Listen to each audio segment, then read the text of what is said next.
ये जिंदगी उसी की है जो किसी का हो। चुलबुली, तेज तर्रार और शोख अदाओं वाली एक अभिनेत्री जो 50 और 60 के दशक में लाखों दिलों पर राज करती थीं।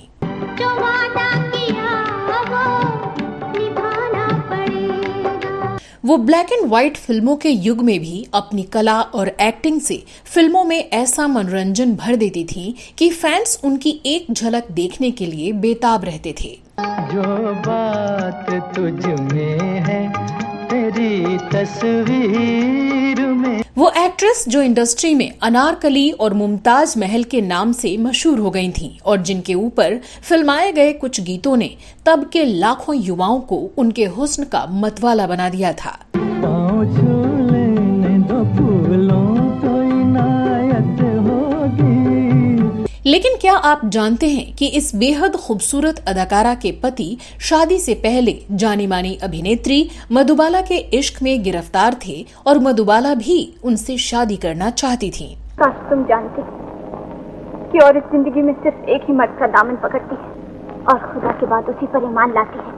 क्या आप मानेंगे कि शबाब पर चल रहे अपने फिल्मी करियर को उन्हें एक अजीब मजबूरी के तहत छोड़ना पड़ा था और ऋषिकेश मुखर्जी की बहुचर्चित फिल्म अभिमान इसी अभिनेत्री और इनके एक्टर पति के जीवन पर आधारित थी। मोहब्बत ने मुझे उस जगह लाकर खड़ा कर दिया जहाँ मैं अपने आप को भी भूल चुकी हूँ। ऐसी भी क्या बेर होगी। मैं ऐसी औरतों की परवाह नहीं करता। और क्या आप यकीन करेंगे कि इस एक्ट्रेस के जबरदस्त स्टारडम और खुद के डावाडोल करियर की वजह से इनके पति डिप्रेशन में चले गए थे, गृहस्थ जीवन से संन्यास ले लिया था और सालों तक हिमालय की पहाड़ियों में भटकते रहे थे। प्यार मैंने किया है, अगर प्यार की कोई सजा है तो मुझे दो मंगल। तुम भानु से बताएंगे और भी बहुत कुछ। आप बने रहिए हमारे साथ।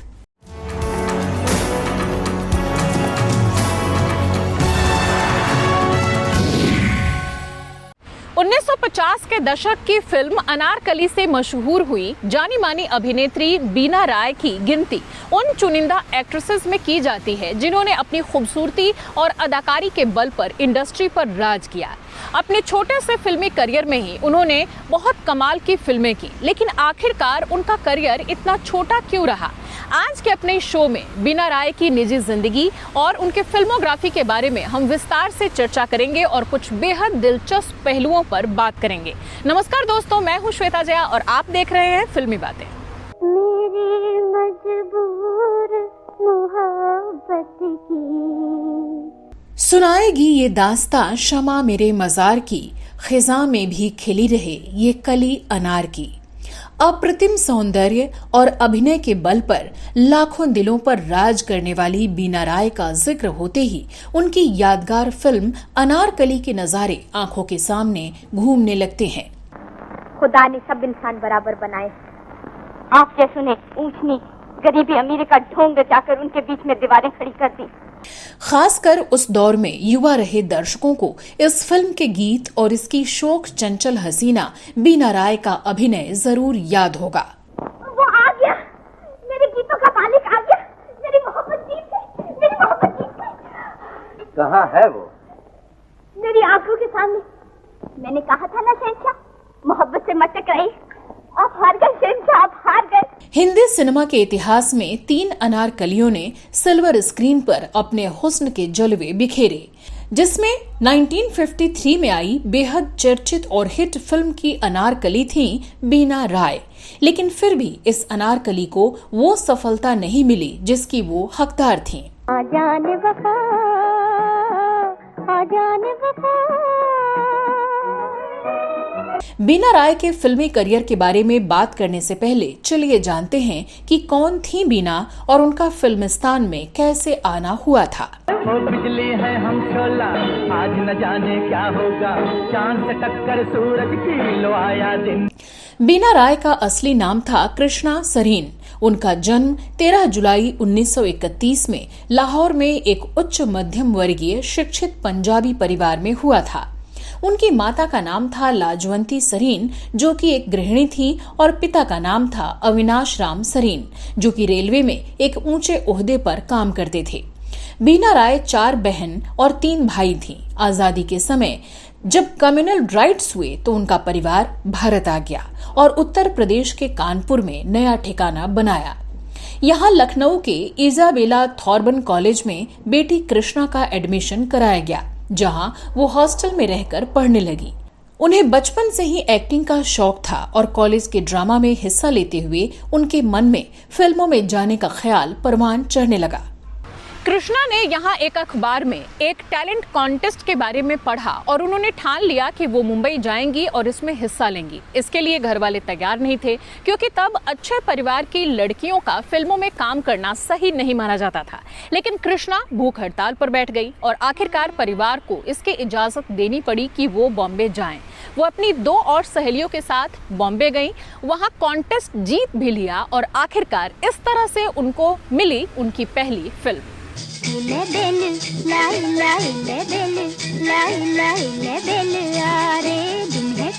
फिल्म निर्माता, निर्देशक और अभिनेता किशोर साहू ने कृष्णा को एक नाटक में देखा था और उनके अभिनय से वो प्रभावित हुए थे। और अब तो कृष्णा एक बड़ा टैलेंट कॉन्टेस्ट भी जीत चुकी थी। किशोर साहू ने कृष्णा को नया स्क्रीन नेम दिया बीना राय। कृष्णा सरीन से बीना राय बनी इस हसीन अदाकारा की बतौर हीरोइन पहली फिल्म आई काली घटा। ये फिल्म 1951 में रिलीज हुई, जिसके लिए बीना को 25,000 रुपए मेहनताने का भुगतान किया गया। फिल्म के नायक और निर्देशक खुद किशोर साहू थे। अनफॉर्चुनेटली ये फिल्म नहीं चली, लेकिन गजब के हुस्न के कारण बीना राय का जादू फिल्म निर्माताओं पर चल गया और फिल्मों में बीना राय ने अपनी जगह बनानी शुरू कर दी। उनके सितम ने लूट लिया, हाय क्या कर। बीना राय ने तब एक के बाद एक 6 फिल्में साइन कर डाली, जिसमें एक फिल्म 1952 में रिलीज हुई और अगले साल 1953 में उनकी 5 फिल्में रिलीज हुईं। इन फिल्मों के बारे में आपको बताएं उससे पहले आपको बताते हैं इसी दौरान उनकी जिंदगी में लिए गए एक बड़े फैसले के बारे में, जो कि उनकी शादी थी। दरअसल हॉलीवुड की सैमसन एंड डिलाइला पर आधारित फिल्म औरत में बीना राय प्रेमनाथ की नायिका बनी थी। भगवान दास वर्मा निर्मित ये फिल्म प्रेमनाथ के साथ उनकी पहली फिल्म थी। इस फिल्म की शूटिंग के दौरान दोनों के बीच प्यार हो गया। इस फिल्म में बीना राय ने एक तेज तर्रार चुलबुली लड़की की भूमिका निभाई थी। आज तुमने मेरी मोहब्बत को ठुकराया है, उस औरत की तौहीन की है जिसकी निगाहे करम के लिए इस सल्तनत का ताजदार भी तरसता है। लेकिन याद रखो, औरत जब किसी को अपनी जिंदगी की आरज़ू बना लेती है तो उसे हासिल करके ही रहती है। बताते हैं कि हर शॉट के बाद वो शर्मा जाती थीं। उन्हें बार बार ऐसा करता देख प्रेमनाथ ने छेड़ते हुए कहा कि तुम्हारे जैसी लड़की को फिल्मों में काम करने के बजाय घर बसा लेना चाहिए। वक्त के साथ पर्दे का ये प्यार वास्तविक जीवन में भी परवान चढ़ने लगा और दोनों ने कुछ ही समय बाद शादी कर ली। मेहंदी लगी थी मेरे हाथ, हो तुम आए थे लेके बारात हो। बता दें कि प्रेमनाथ की सगी बहन का नाम भी कृष्णा था और उनकी शादी दिग्गज अभिनेता राज कपूर से हुई थी। प्रेमनाथ तब हिंदी सिनेमा के बहुत बड़े स्टार थे और उनकी फीस राज कपूर और देव आनंद से भी ज्यादा हुआ करती थी। वहीं बीना राय नई नवेली अभिनेत्री थी, लेकिन उनमें काफी संभावनाएं थीं। कह सकते हैं कि ये दोनों परफेक्ट कपल नजर आते थे। उस दौर में जहां ज्यादातर एक्ट्रेसेस अपने करियर के पीक पर शादी नहीं करती थीं और अगर कर भी लेती थीं तो इसको दुनिया से छिपा कर रखती थीं, वहीं बीना राय ने अपने करियर के शुरुआत में ही शादी का फैसला लिया और आगे इससे होने वाले किसी भी डाउनफॉल के बारे में नहीं सोचा। उनकी शादी हुई और शादी के बाद भी उन्होंने अपने अभिनय के सफर को जारी रखा और एक के बाद एक हिट फिल्में देती रहीं। 1953 में बीना राय की जो 5 फिल्में रिलीज हुई थीं, उनमें से एक थी सुपरहिट फिल्म अनारकली। सी रामचंद्र के मधुर संगीत से सजी ये फिल्म म्यूजिकल हिट साबित हुई। ये जिंदगी उसी की है जो किसी का हो गया, प्यार ही में खो गया। इस तरह के दमदार कर्णप्रिय गीतों वाली फिल्म अनारकली 1960 में आई के आसिफ की मुगले आजम से किसी मायने में कमतर नहीं थी। जिंदगी उसी की है और न ही बीना राय की अदाकारी कहीं से भी मधुबाला से कम आंकी जा सकती थी। प्यार ही में खो गया ये जिंदगी उसी की। मुगले आजम से 7 साल पहले रिलीज हुई इस फिल्म ने भी खूब धमाल मचाया था। अब और क्या चाहते हो? खुदा और उसके फरिश्ते गवाह है अनार कि मैंने तुमसे खेल नहीं खेला। तुमने मुझसे मोहब्बत की है। हाँ मोहब्बत के पाक लफ्ज़ की तौहीन न करो शहजादे। इसे अपनी हवस कहो, हवस। अनार, आज तुम्हें मेरी मोहब्बत याद आई? उस वक्त कहाँ थी तुम्हारी मोहब्बत, जब 2-4 दिन के लिए मेरे जज्बात से खेलकर तुम गुम हो जाया करते थे? बीना राय पर फिल्माया गया गीत मोहब्बत में ऐसे कदम लड़खड़ाए, जमाने ने समझा हम पी के आए, इसका जादू तो संगीत प्रेमियों के सिर चढ़कर बोल रहा था। मोहब्बत में ऐसे कदम डगमगाए, जमाना ये समझा कि हम पी के। नशे में झूमती अनारकली के रूप में बीना राय की अदाकारी दिलकश और गजब की थी। लोग इस एक गीत के लिए अनारकली को देखने बार बार सिनेमा हॉल जाते थे। जमाना ये समझा कि हम पी के आए, पी के आए। इसी बीच बीना राय मां भी बनी, लेकिन इसका असर अपने करियर पर नहीं पड़ने दिया और काम जारी रखा। हालांकि इसके बारे में हम आगे आपको विस्तार से बताएंगे। फिलहाल बात करते हैं उनकी फिल्मोग्राफी की। बीना राय ने उस दौर के लगभग सभी बड़े एक्टर्स के साथ फिल्में की। तब के सभी बड़े अभिनेता उनके नायक थे। उन्होंने अशोक कुमार के साथ शोले, सरदार, तलाश, बंदी और दादी माँ में काम किया। तो भारत भूषण के साथ मेरा सलाम और अजीत के साथ फिल्म मरीन ड्राइव में अभिनय किया। बीना राय दिलीप कुमार और देव आनंद के साथ फिल्म इंसानियत में नजर आईं, जिनमें उनके चुलबुले अंदाज की खूब सराहना हुई। दुर्गा, बेशर्म, तुम इन लुटेरों के सरदार हो। निहत्थे और शांत लोगों पर जुल्म करते हुए तुम्हें शर्म नहीं आती? मैं पूछती, इन लोगों ने तुम्हारा क्या बिगाड़ा है कि तुम जंगली कुत्तों की तरह इन पर टूट पड़े हो? दुर्गा। वो मशहूर अभिनेता शम्मी कपूर की भाभी थीं। दोनों एक दूसरे से खूब मजाक करते थे और फिल्म वल्लाह क्या बात है में इनकी फिल्मी जोड़ी को भी दर्शकों ने खूब पसंद किया। क्या सुन रहा हूँ मैं? इसके अलावा बीना ने अपने पति प्रेमनाथ के साथ भी कई फिल्में की, जिनमें शगुफ्ता, औरत, प्रिजनर ऑफ गोलकुंडा, हमारा वतन, समंदर और चंगेज खान जैसी लगभग आधा दर्जन फिल्में शामिल हैं। हालांकि प्रेमनाथ के साथ उनकी कोई भी फिल्म हिट नहीं हो सकी। फिल्मों में उनकी सबसे सफल जोड़ी प्रदीप कुमार के साथ बनी, जिनमें ज्यादातर ऐतिहासिक फिल्में शामिल थीं।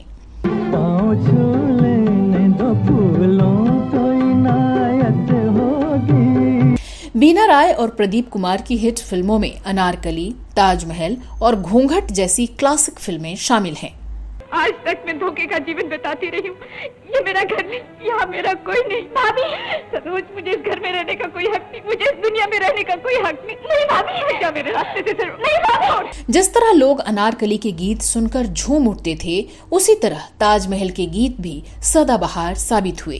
जुर्मे उल्फत पे हमें लोग सजा दे। लेकिन एक बड़ा आश्चर्य ये रहा कि इन दोनों फिल्मों ने बीना राय को चर्चा के अलावा कुछ और न दिया। पर ये समझ लो तुमने, जब भी पुकारा हमको आना। और इनकी सफलता का सेहरा उनके सिर पर कभी सज नहीं सका। जो वादा किया वो निभाना पड़ेगा। अपने 15 साल के करियर में बीना राय ने लगभग 28 फिल्में की, जिनमें उन्हें 1960 की फिल्म घूंघट के लिए सर्वश्रेष्ठ अभिनेत्री का फिल्म फेयर अवार्ड दिया गया। प्रिय लक्ष्मी, माता जी ने जिस लड़की पार्वती को मेरी सेवा करते देखा है, वो मेरी पत्नी नहीं है।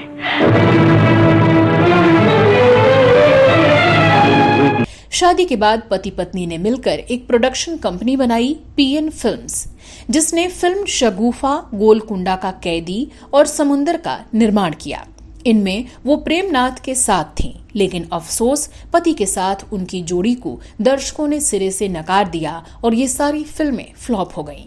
इन फिल्मों के फ्लॉप होने का बीना राय के पति प्रेमनाथ पर गहरा असर हुआ और वो धीरे धीरे डिप्रेशन में चले गए। वहीं बीना दूसरे एक्टर्स के साथ जो फिल्में कर रही थीं, वो हिट हो रही थीं, जिससे वो लगातार डिमांड में बनी हुई थीं। जरा मुड़ के तो देखो साजना, होए साजना। दूसरी तरफ प्रेमनाथ का करियर लड़खड़ा रहा था। इस बारे में बात करते हुए उनके छोटे बेटे मोंटी प्रेमनाथ ने फिल्म फेयर मैगजीन को दिए अपने एक इंटरव्यू में कई खुलासे किए थे। उन्होंने बताया था, तब पापा का आकर्षण काम नहीं आ रहा था, लेकिन माँ की अनारकली, ताजमहल और घूंघट जैसी अन्य हीरो वाली फिल्में हिट रहीं। घूंघट ने उन्हें सर्वश्रेष्ठ अभिनेत्री का फिल्म फेयर पुरस्कार दिलाया। मेरा कोई घर नहीं है, इस दुनिया में मेरे लिए कोई जगह नहीं है, इस दुनिया में मेरे लिए कोई जगह नहीं है। पापा का करियर दूसरी ओर ढलान पर चला गया। चूंकि मॉम अच्छा कर रही थीं, इसलिए निर्माता उनके लिए लाइन में लगे। निमंत्रण पत्रों पर मिस्टर एंड मिसेज राय लिखा हुआ था। पापा उसके लिए खुश थे, लेकिन कहीं न कहीं उनके अभिमान को ठेस पहुंची थी। वास्तव में ऋषिकेश मुखर्जी ने फिल्म अभिमान को मेरे माता पिता के जीवन पर आधारित किया था। बीना राय के बेटे के इस इंटरव्यू के मुताबिक तब प्रेमनाथ का धर्म की ओर रुझान बढ़ने लगा और वो 4 धाम चले गए, जहां वो लगभग 14 साल तक रहे। उन्होंने हिमालय की यात्रा की और बीच बीच में घर भी आते रहे। 1958 में जब वो वापस लौटे थे तो उनके छोटे बेटे का जन्म हुआ था। तब हर जगह यही खबरें छपती थीं कि प्रेमनाथ साधु बन गए हैं। इस सब से बीना राय को भी बुरे दौर से गुजरना पड़ा। वो शूटिंग में व्यस्त रहती थीं, जिससे बच्चों का पालन पोषण ठीक से कर सकें।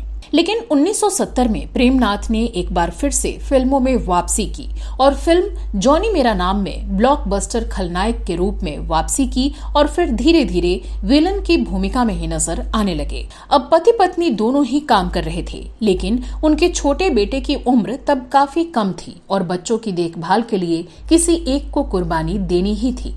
वहीं जानकार बताते हैं कि दूसरी तरफ बीना राय को तब ऐसा लगने लगा था कि अगर वो फिल्मों में काम करना छोड़ देती हैं तो इससे उनके पति को भी कहीं से कोई इन्फीरियरिटी कॉम्प्लेक्स नहीं रहेगा और वो अपने करियर पर बेहतर ढंग से ध्यान दे पाएंगे।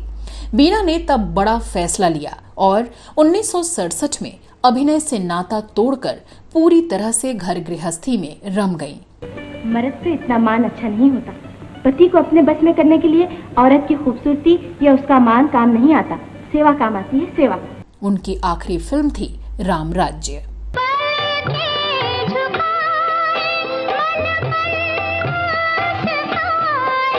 एक ऐसी अभिनेत्री जिसने अपने ख्वाबों को पूरा करने में माता पिता से मुखालफत की थी, नए शहर में अकेले संघर्ष किया था, ढेरों परेशानियां उठाई थी और जिसके लिए अभिनय ही जिंदगी थी, उसके लिए एक्टिंग छोड़ना अपने सपनों का गला घोंटने जैसा था।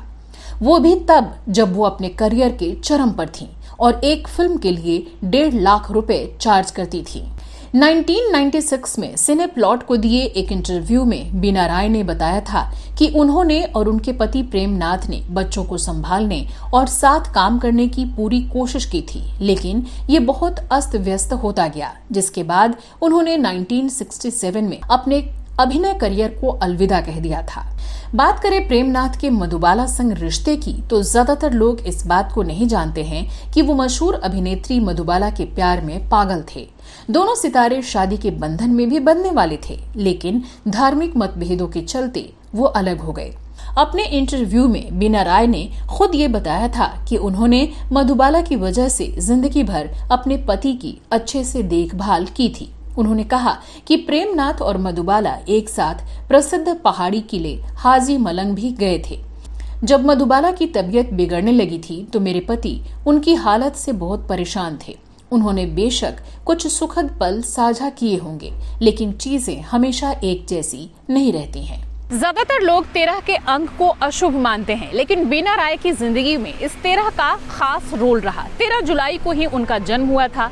13 जुलाई को ही उन्होंने अपनी पहली फिल्म साइन की और 13 जुलाई को ही वो फिल्म रिलीज हुई। तो साथ ही 13 जुलाई को ही प्रेमनाथ के साथ उनकी सगाई हुई थी। बीना राय अंक गणित को मानती थीं और उनके जीवन में कुछ खास अंकों का काफी महत्व भी रहा। उनके 2 बेटे थे, प्रेम किशन और कैलाश नाथ उर्फ मोंटी। 1970 के दशक में उनके बेटे प्रेम किशन ने फिल्मों में एंट्री ली।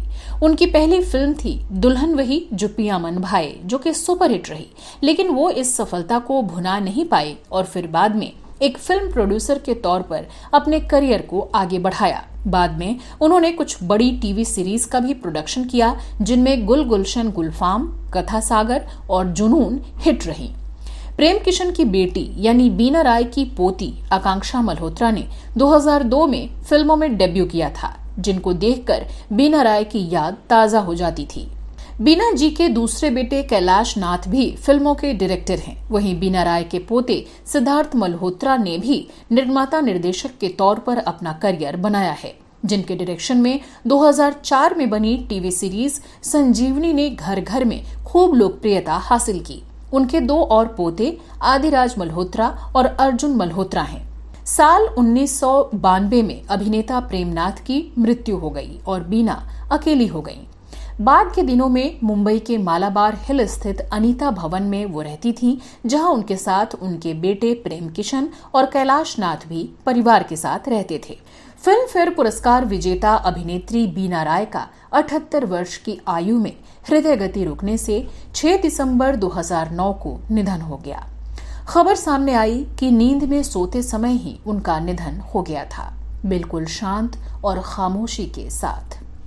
जब कभी भी उनकी फिल्मों अनारकली और ताजमहल के सदाबहार गीत हमें सुनाई देंगे, बीना राय का सुंदर चेहरा हमारी आंखों के सामने जरूर झिलमिलाएगा और मन में एक बात भी कौंध उठेगी कि कितनी हसीन, मासूम, शोख और चंचल सी थी वो अदाकारा जिनका नाम था बीना राय। वादा किया वो निभाना पड़ेगा, निभाना पड़ेगा। तो दोस्तों, आज का शो आपको कैसा लगा मुझे कमेंट सेक्शन में लिखकर जरूर बताइएगा। साथ ही अगर आपको भी कोई किस्सा, कोई कहानी इस बारे में पता हो तो वो भी लिखकर बताना मत भूलिएगा। चलते चलते आपको एक और जानकारी दे दूं कि अगर आप मेरी तरह घूमने फिरने के शौकीन हैं तो मेरे दूसरे channel Shweta Jaya travel vlog की सैर करना भी मत भूलिएगा। वहां आपको अलग अलग जगहों, मोनूमेंट्स और रिलीजियस प्लेसेस के बारे में पूरी जानकारी मिलेगी। तो चलिए कुछ और अनटोल्ड बॉलीवुड स्टोरीज के साथ अगले एपिसोड में आपसे फिर होगी मुलाकात। तब तक के लिए मुझे दीजिए इजाजत। नमस्कार।